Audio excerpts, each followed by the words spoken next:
શહેરના ટ્રાફિકની સમસ્યા હળવી કરવા અને માર્ગોને વધુ સુવિધાયુક્ત બનાવવાના આયોજન સાથે શહેરના રિંગ રોડના મજબૂતીકરણ, રિસર્ફેસિંગ અને વિસ્તૃતીકરણની મહત્વાકાંક્ષી કામગીરીનો ધમધમાટ શરૂ થયો છે.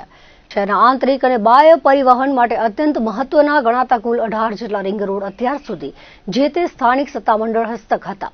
પરંતુ હવે આ રસ્તાઓનો વિકાસ સુવ્યવસ્થિત રીતે થાય તે હેતુથી તેને માર્ગ અને મકાન વિભાગને સોંપવામાં આવ્યા છે. વહીવટી પ્રક્રિયા પૂર્ણ થતાની સાથે જ હવે ગ્રાઉન્ડ લેવલ પર કામગીરીનો પ્રારંભ કરી દેવામાં આવ્યો છે. હાલમાં માર્ગ અને મકાન વિભાગના ઉચ્ચ અધિકારીઓ અને ઇજનેરોની ટીમ દ્વારા શહેરના વિવિધ રિંગ રોડના માર્ગો પર સ્થળ તપાસ અને માપણીની કામગીરી હાથ ધરવામાં આવી રહી છે. આ સર્વેની કામગીરી પૂર્ણ થયા બાદ રસ્તાઓને વધુ પહોળા બનાવવાનું આયોજન છે, જેથી ભવિષ્યમાં વધતા જતા વાહનોના ભારને પહોંચી શકાય. રસ્તાઓના વિસ્તૃતીકરણમાં અવરોધરૂપ બનતા રોડ સાઇડ પરના કાચા પાકા દબાણોને દૂર કરવાની દિશામાં પણ તંત્ર દ્વારા કડક કાર્યવાહી શરૂ કરવામાં આવી છે. જે વિસ્તારોમાં રસ્તાની માપણી દરમિયાન દબાણો માલુમ પડ્યા છે તેવા તમામ દબાણકારોને વિભાગ દ્વારા વિધિવત રીતે નોટિસ ફટકારી દેવામાં આવી છે. રિસર્ફેસિંગની કામગીરીથી વાહન ચાલકોને ખાડા મુક્ત અને સપાટ રસ્તાઓ મળશે, જ્યારે વિસ્તૃતીકરણથી ટ્રાફિક જામની સમસ્યામાં મોટો ઘટાડો થશે.